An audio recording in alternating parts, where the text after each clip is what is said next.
हर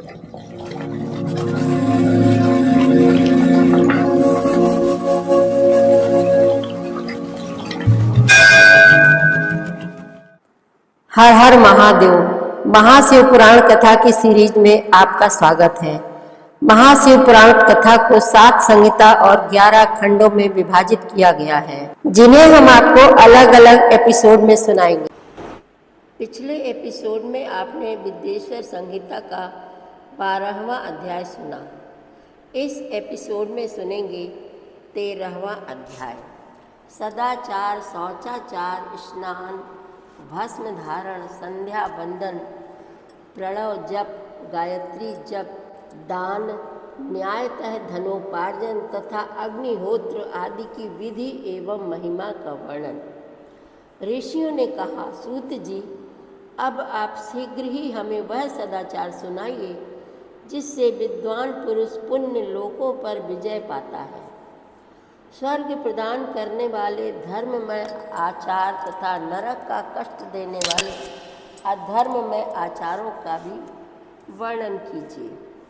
सूत जी बोले, सदाचार का पालन करने वाला विद्वान ब्राह्मण ही वास्तव में ब्राह्मण नाम धारण करने का अधिकारी है। जो केवल वेदोक्त आचार का पालन करने वाला और वेद का अभ्यासी है, उस ब्राह्मण की विप्र संज्ञा होती है। सदाचार, वेदाचार तथा विद्या, इनमें से एक एक गुण से ही युक्त होने पर उसे द्विज कहते हैं। जिसमें स्वल्प मात्रा में ही आचार का पालन देखा जाता है, जिसने वेदाध्ययन भी बहुत कम किया है तथा जो राजा का सेवक, पुरोहित, मंत्री आदि है, उसे क्षत्रिय ब्राह्मण कहते हैं। जो ब्राह्मण कृषि तथा वाणिज्य कर्म करने वाला है और कुछ कुछ ब्राह्मणोचित आचार का भी पालन करता है, वह वैश्य ब्राह्मण है।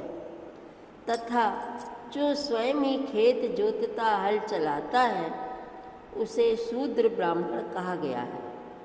जो दूसरों के दोष देखने वाला और परद्रोही है, उसे चांडाल द्विज कहते हैं।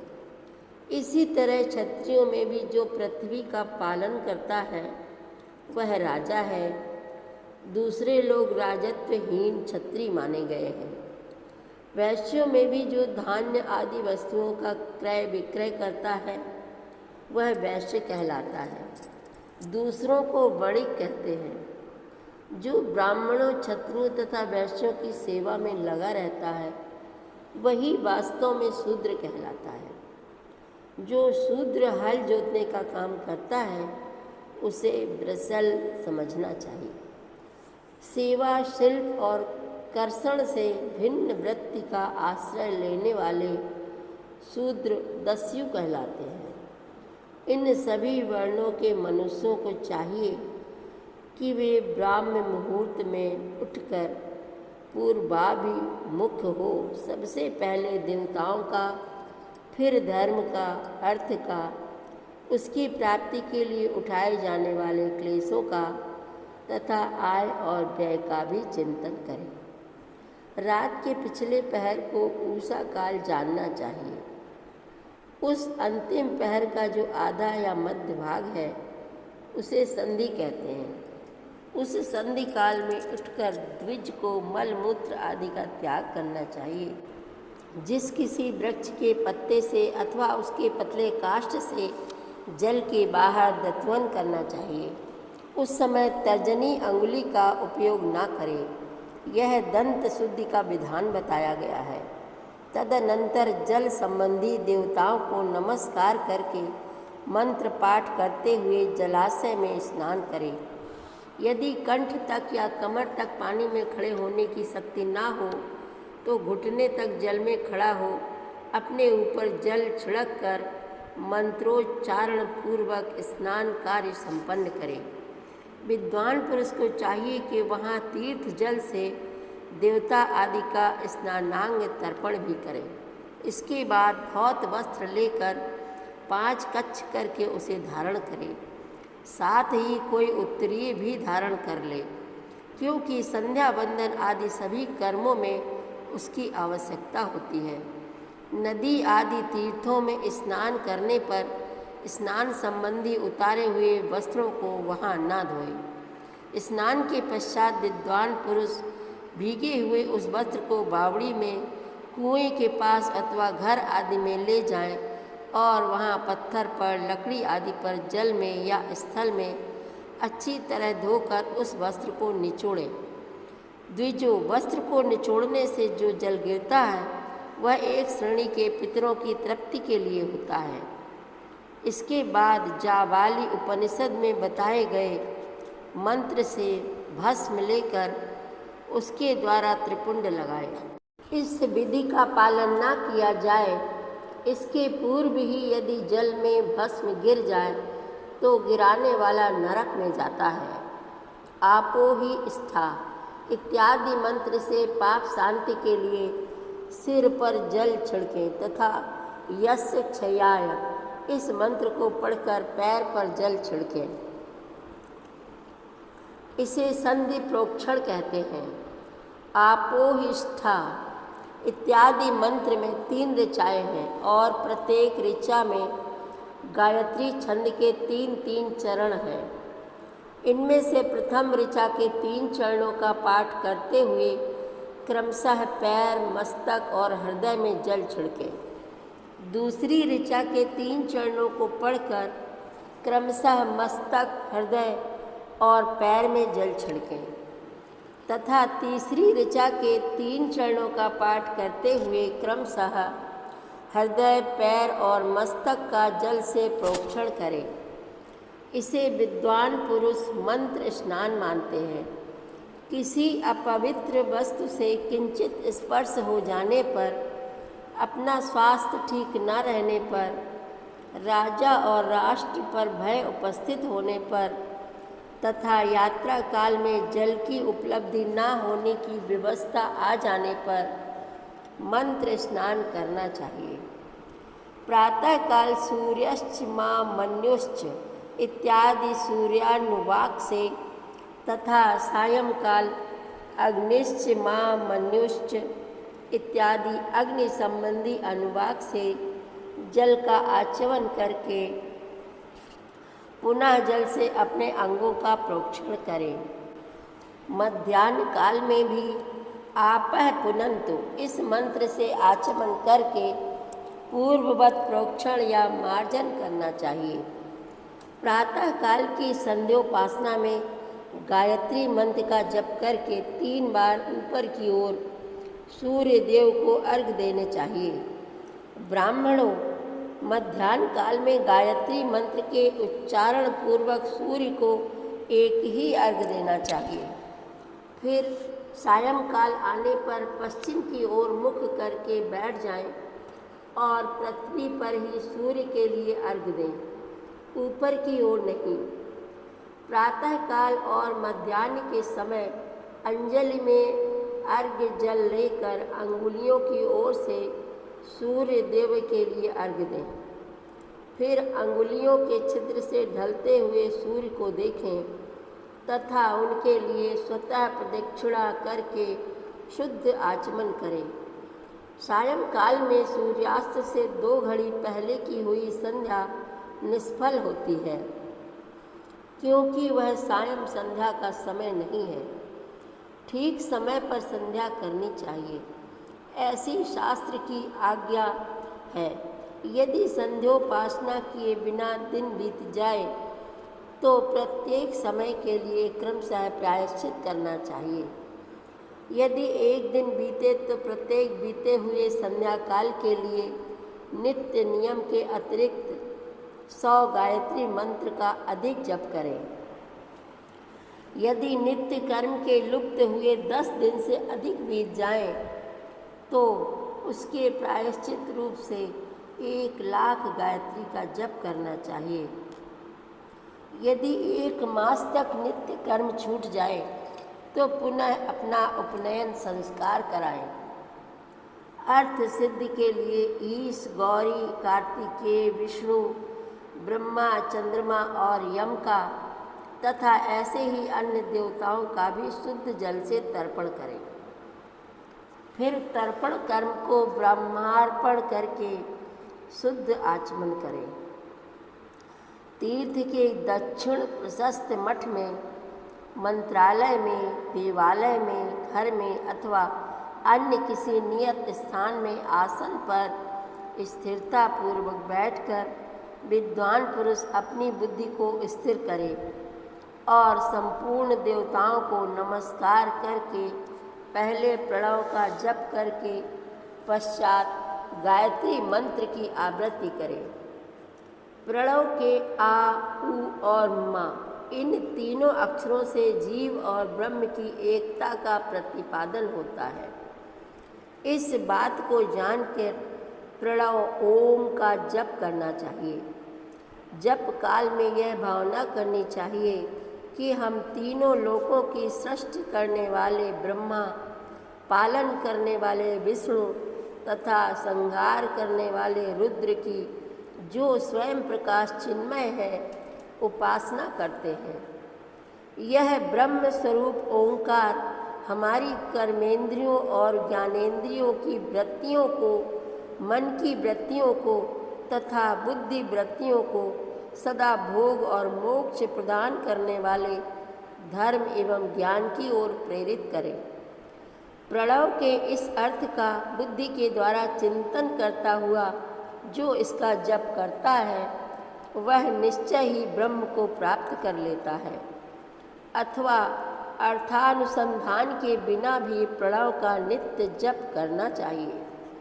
इससे ब्राह्मणत्व की पूर्ति होती है। ब्राह्मणत्व की पूर्ति के लिए श्रेष्ठ ब्राह्मण को प्रतिदिन प्रातःकाल 1 सहस्त्र गायत्री मंत्र का जप करना चाहिए। मध्याह्न काल में 100 बार और सायंकाल में 28 बार जप की विधि है। अन्य वर्ण के लोगों को अर्थात क्षत्रिय और वैश्य को तीनों संध्याओं के समय यथासाध्य गायत्री जप करना चाहिए। शरीर के भीतर मूलाधार, स्वाधिष्ठान, मणिपुर, अनाहत, आज्ञा और सहस्त्रार, ये 6 चक्र हैं। इनमें मूलाधार से लेकर सहस्त्रार तक 6 स्थानों में क्रमशः विद्येश्वर, ब्रह्मा, विष्णु, ईश, जीवात्मा और परमेश्वर स्थित है। इन सब में ब्रह्म बुद्धि करके इनकी एकता का निश्चय करें और वह ब्रह्म मैं हूँ ऐसी भावना पूर्वक प्रत्येक श्वास के साथ सोहम का जप करें। उन्हीं विद्येश्वर आदि की ब्रह्म रंध्र आदि में तथा इस शरीर से बाहर भी भावना करें। व्यक्ति के विकार भूत महत्तत्व से लेकर पंचभूत पर्यंत तत्वों से बना हुआ जो शरीर है, ऐसे सहस्त्रों शरीरों का एक एक अजपा गायत्री के जप से एक एक के क्रम से अतिक्रमण करके जीव को धीरे धीरे परमात्मा से संयुक्त करें। यह जप का तत्व बताया गया है। 100 अथवा 28 मंत्रों के जप से उतने ही शरीरों का अतिक्रमण होता है। इस प्रकार जो मंत्रों का जप है, इसी को आदि क्रम से वास्तविक जप जानना चाहिए। सहस्त्र बार किया हुआ जप ब्रह्मलोक प्रदान करने वाला होता है, ऐसा जानना चाहिए। 100 बार किया हुआ जप इंद्र पद की प्राप्ति कराने वाला माना गया है। ब्राह्मणेतर पुरुष आत्मरक्षा के लिए जो स्वल्प मात्रा में जप करता है, वह ब्राह्मण के कुल में जन्म लेता है। प्रतिदिन सूर्योपस्थान करके उपर्युक्त रूप से जप का अनुष्ठान करना चाहिए। 12 लाख गायत्री का जप करने वाला पुरुष पूर्ण रूप से ब्राह्मण कहा गया है। जिस ब्राह्मण ने 1 लाख गायत्री का भी जप न किया हो, उसे वैदिक कार्य में न लगाएं। 70 वर्ष की अवस्था तक नियम पालन पूर्वक कार्य करें। इसके बाद गृह त्याग कर संन्यास ले लें। परिव्राजक या सन्यासी पुरुष नित्य प्रातःकाल 12,000 प्रणव का जप करें। यदि एक दिन इस नियम का उल्लंघन हो जाए तो दूसरे दिन उसके बदले में उतना मंत्र और अधिक जपना चाहिए। और सदा इस प्रकार जप को चलाने का प्रयत्न करना चाहिए। यदि क्रमशः 1 मास आदि का उल्लंघन हो गया तो 1.5 लाख जप करके उसका प्रायश्चित करना चाहिए। इससे अधिक समय तक नियम का उल्लंघन हो जाए तो पुनः नए सिरे से गुरु से नियम ग्रहण करें। ऐसा करने से दोषों की शांति होती है, अन्यथा वह रौरव नरक में जाता है। जो सकाम भावना से युक्त गृहस्थ ब्राह्मण है उसी को धर्म तथा अर्थ के लिए यत्न करना चाहिए। मुमुक्षु ब्राह्मण को सदा ज्ञान का ही अभ्यास करना चाहिए। धर्म से अर्थ की प्राप्ति होती है, अर्थ से भोग सुलभ होता है, फिर उस भोग से वैराग्य की संभावना होती है। धर्म पूर्वक उपार्जित धन से जो भोग प्राप्त होता है उससे एक दिन अवश्य वैराग्य का उदय होता है। धर्म के विपरीत अधर्म से उपार्जित हुए धन के द्वारा जो भोग प्राप्त होता है उससे भोगों के प्रति आसक्ति उत्पन्न होती है। मनुष्य धर्म से धन पाता है, तपस्या से उसे दिव्य रूप की प्राप्ति होती है। कामनाओं का त्याग करने वाले पुरुष के अंतःकरण की शुद्धि होती है, उस शुद्धि से ज्ञान का उदय होता है, इसमें संशय नहीं है। सत्ययुग आदि में तप को ही प्रशस्त कहा गया है, किंतु कलयुग में द्रव्य साध्य धर्म दान आदि अच्छा माना गया है। सतयुग में ध्यान से, त्रेता में तपस्या से और द्वापर में यज्ञ करने से ज्ञान की सिद्धि होती है, परंतु कलयुग में प्रतिमा भगवती ग्रह की पूजा से ज्ञान लाभ होता है। अधर्म हिंसा दुख रूप है और धर्म सुख रूप है। अधर्म से मनुष्य दुख पाता है और धर्म से वह सुख एवं अभ्युदय का भागी होता है। दुराचार से दुख प्राप्त होता है और सदाचार से सुख। अतः भोग और मोक्ष की सिद्धि के लिए धर्म का उपार्जन करना चाहिए। जिसके घर में कम से कम 4 मनुष्य हैं, ऐसे कुटुंबी ब्राह्मण को जो 100 वर्ष के लिए जीवन निर्वाह की सामग्री देता है, उसके लिए वह दान ब्रह्मलोक की प्राप्ति कराने वाला होता है। 1 सहस्त्र चंद्रायण व्रत का अनुष्ठान ब्रह्मलोकदायक माना गया है। जो क्षत्रिय 1 सहस्त्र कुटुंब को जीविका और आवास देता है, उसका वह कर्म इंद्रलोक की प्राप्ति कराने वाला होता है। 10,000 कुटुंबों को दिया हुआ आश्रय दान ब्रह्मलोक प्रदान करता है। दाता पुरुष जिस देवता को सामने रखकर दान करता है, अर्थात वह दान के द्वारा जिस देवता को प्रसन्न करना चाहता है, उसी का लोक उसे प्राप्त होता है। यह बात वेदता पुरुष अच्छी तरह जानते हैं। धनहीन पुरुष सदा तपस्या का उपार्जन करे, क्योंकि तपस्या और तीर्थ से वन से अक्षय सुख पाकर मनुष्य उसका उपभोग करता है। अब मैं न्यायतः धन के उपार्जन की विधि बता रहा हूँ। ब्राह्मण को चाहिए कि वह सदा सावधान रहकर विशुद्ध प्रतिग्रह दान ग्रहण तथा याजन यज्ञ कराने आदि से धन का अर्जन करे। वह इसके लिए कहीं दीनता न दिखाए और न अत्यंत क्लेशदायक कर्म ही करे। क्षत्रिय बाहुबल से धन का उपार्जन करे और वैश्य कृषि एवं गोरक्षा से। न्यायोपार्जित धन का दान करने से दाता को ज्ञान की सिद्धि प्राप्त होती है। ज्ञान सिद्धि द्वारा सब पुरुषों को गुरु कृपा मोक्ष सिद्धि सुलभ होती है। मोक्ष से स्वरूप की सिद्धि ब्रह्म रूप से स्थित प्राप्त होती है, जिससे मुक्त पुरुष परमानंद का अनुभव करता है। गृहस्थ पुरुष को चाहिए कि वह धन धान्यादि सब वस्तुओं का दान करे। वह तृषा निवृत्ति के लिए जल तथा क्षुधा रूपी रोग की शांति के लिए सदा अन्न का दान करे। खेत धान्य कच्चा अन्न तथा भक्ष्य भोज्य लेह और चोष्य ये 4 प्रकार के सिद्ध अन्न दान करने चाहिए, जिसके अन्न को खाकर मनुष्य जब तक कथा श्रवण आदि सद्धर्म का पालन करता है, उतने समय तक उसके किए हुए पुण्य फल का आधा भाग दाता को मिल जाता है। इसमें संशय नहीं है। दान देने वाला पुरुष दान में प्राप्त हुई वस्तु का दान तथा तपस्या करके अपने प्रति ग्रह जनित पाप की शुद्धि कर ले, अन्यथा उसे रौरव नरक में गिरना पड़ता है। अपने धन के 3 भाग करे, एक भाग धर्म के लिए, दूसरा भाग वृद्धि के लिए तथा तीसरा भाग अपने उपभोग के लिए। नित्य नैमित्तिक और काम में ये तीनों प्रकार के कर्म धर्मार्थ रखे हुए धन से करे।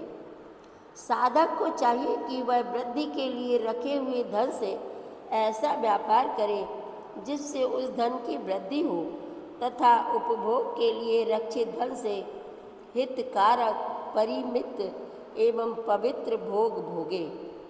खेती से पैदा किए हुए धन का 10वां अंश दान कर दे, इससे पाप की शुद्धि होती है। शेष धन से धर्म वृद्धि एवं उपभोग करे, अन्यथा वह रौरव नरक में पड़ता है अथवा उसकी बुद्धि पाप पूर्ण हो जाती है या खेती ही चौपट हो जाती है। वृद्धि के लिए किए गए व्यापार में प्राप्त हुए धन का 6ठा भाग दान कर देने योग्य है। बुद्धिमान पुरुष अवश्य उसका दान कर दें। विद्वान को चाहिए कि वह दूसरों के दोषों का बखान न करे। ब्राह्मणों, दोषवश दूसरों के सुने या देखे हुए छिद्र को भी प्रकट न करे। विद्वान पुरुष ऐसी बात ना कहे जो समस्त प्राणियों के हृदय में रोष पैदा करने वाली हो। ऐश्वर्य की सिद्धि के लिए दोनों संध्याओं के समय अग्निहोत्र कर्म अवश्य करे। जो दोनों समय अग्निहोत्र करने में असमर्थ हो, वह एक ही समय सूर्य और अग्नि को विधि पूर्वक दी हुई आहुति से संतुष्ट करे। चावल, धान्य, घी, फल, कंद तथा हविष्य इनके द्वारा विधि पूर्वक स्थाली पाक बनाए तथा यथोचित रीति से सूर्य और अग्नि को अर्पित करे।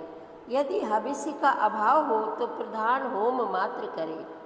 सदा सुरक्षित रहने वाली अग्नि को विद्वान पुरुष अजस्त्र की संज्ञा देते हैं अथवा संध्या काल में जप मात्र या सूर्य की वंदना मात्र कर लें। आत्मज्ञान की इच्छा वाले तथा धनार्थी पुरुषों को भी इस प्रकार विधिवत उपासना करनी चाहिए, जो सदा ब्रह्म यज्ञ में तत्पर होते हैं, देवताओं की पूजा में लगे रहते हैं, नित्य अग्नि पूजा एवं गुरु पूजा में अनुरक्त होते हैं तथा ब्राह्मणों को तृप्त किया करते हैं। वे सब लोग स्वर्ग लोक के भागी होते हैं। 13वां अध्याय समाप्त। आगे की कथा आप अगले अध्यायों में अगले एपिसोड में सुनेंगे। संपूर्ण शिव महापुराण कथा की सीरीज में शामिल होने के लिए आप हमारे चैनल अपनी विरासत को सब्सक्राइब कर लीजिए और वीडियो को लाइक शेयर करना मत भूलिएगा। हर हर महादेव।